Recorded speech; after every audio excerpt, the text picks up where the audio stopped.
পুষ্পা ঝুঁকল, গ্রেপ্তার সুরেশ সাউ। চুঁচুড়ায় বামেদের আইন অমান্য আন্দোলনকে ঘিরে ধুমধুমার কাণ্ড। পুলিশের কাছে বাধা দেওয়া এবং ধাক্কাধাক্কির অভিযোগে আটক করা হয় প্রায় 40 জন বাম কর্মী সমর্থককে। রাতেই তাদের মধ্যে 37 জনকে চুঁচুড়া থানা থেকে ছেড়ে দেওয়া হয়। বাকি কয়েকজনকে আজ আদালতে পেশ করা হবে। আর এই ঘটনার পরেই গ্রেপ্তার করা হলো তৃণমূল নেতা সুরেশ সাউকে। একসময় বিজেপির হুগলির সাংগঠনিক জেলা সম্পাদক ছিলেন সুরেশ সাউ। বিধানসভা নির্বাচনের ঠিক আগে অভিষেক বন্দ্যোপাধ্যায়ের হাত ধরে তৃণমূলে যোগ দেন তিনি। সাহাগঞ্জের ডানলপ মাঠে সেই যোগদান সভায় নিজেকে পুষ্পা নামে পরিচয় দিয়েছিলেন সুরেশ। তারপর বেশ কিছুদিন রাজনীতির আড়ালে ছিলেন তিনি, কিন্তু গতকাল বামেদের আইন অমান্য কর্মসূচিতে আচমকাই কয়েকজনকে সঙ্গে নিয়ে হাজির হন সুরেশ সাউ। অভিযোগ, বামেদের পথসভায় হামলা এবং এলাকায় অশান্তি তৈরির চেষ্টা করেন তিনি। পুলিশের কাজে বাধা দেওয়ার অভিযোগও ওঠে তাঁর বিরুদ্ধে।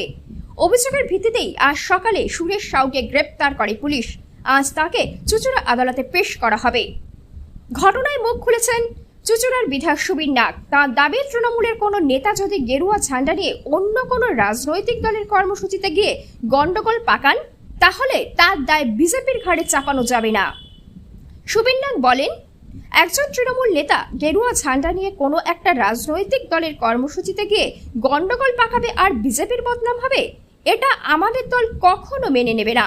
আমরা বারবার বলছি, এই দখলদারি, এই জুলুমবাজির রাজনীতি চলবে না। কোনো সমস্যা হলে তার জন্য পুলিশ আছে, প্রশাসন আছে। আগামী দিনে আমরা সজাগ থাকবো যাতে তৃণমূলের কোনো নেতা বিজেপির সাথে এইভাবে গন্ডগোল পাকাতে না পারেন। এখন প্রশ্ন একটাই, বামেদের কর্মসূচিতে ঠিক কি ঘটেছিল? কেনই বা সেখানে গিয়ে গ্রেপ্তার হতে হলো তৃণমূল নেতা সুরেশ সাউকে? আর পুষ্পা সুরেশের এই গ্রেপ্তারি ঘিরে রাজনৈতিক মহলে শুরু হচ্ছে নতুন চর্চা।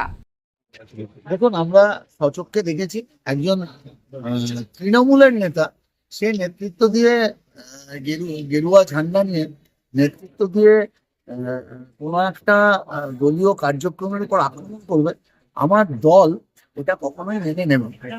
আমার মুখ্যমন্ত্রী এবং আমাদের রাজ্য সভাপতি বারবার বলেছে, এই দখলদারি, এই জুলুমবাড়ি রাজনীতি কখনো চলতে পারে না। কোনো অসুবিধা থাকলে তার জন্য তো প্রশাসন আছে, প্রশাসন ব্যবস্থা আছে। শাসনের কাজ তো আর আমরা করতে পারি না।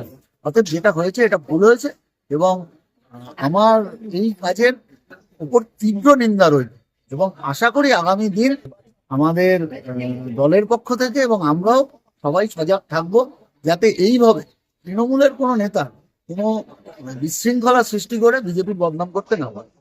দাদা, ভাঙচুরের ঘটনায় বিজেপির ছেলেরা যারা ছিল তারা কেউ অ্যারেস্ট হতো না, শুধুমাত্র সুরেশ সাউ অ্যারেস্ট হয়েছে? এটা আমি বলতে পারবো না, এটা প্রশাসনের কাজ। প্রশাসনের কাজে আমাদের কোনো হস্তক্ষেপ নেই, এটা আপনি সর্বক্ষণ দেখেছেন। না আমি কাউকে ছাড়তে বলেছি, না কাউকে অ্যারেস্ট করতে বলছি। প্রশাসন যদি মনে করেন যে কারণ নেতৃত্বে এটা হয়েছে, প্রশাসন ব্যবস্থা নেবে, সেক্ষেত্রে আমাদের কিছু বলার। আপনারা কি কোনো অভিযোগ জানিয়েছিলেন? না, আমি কাউকে অভিযোগ করিনি, কিন্তু আমি সমাজ মাধ্যমে বা মিডিয়ার মাধ্যমে জানিয়েছি যারা এই কাজে নেতৃত্ব দিয়েছে বা যারা এই জঘন্যতম নিদর্শন তৈরি করেছে, ভারতীয় জনতা পার্টি যাতে মুখ খুলছে এরকম কাজ যারা করেছে, তাদের অবশ্যই প্রশাসন ব্যবস্থা নেবে। আপনাদের দলের যে কর্মীরাই তার সাথে মিশেছিল কালকে এই ঘটনা, তাদের দল তার জন্য ব্যবস্থা নেবে।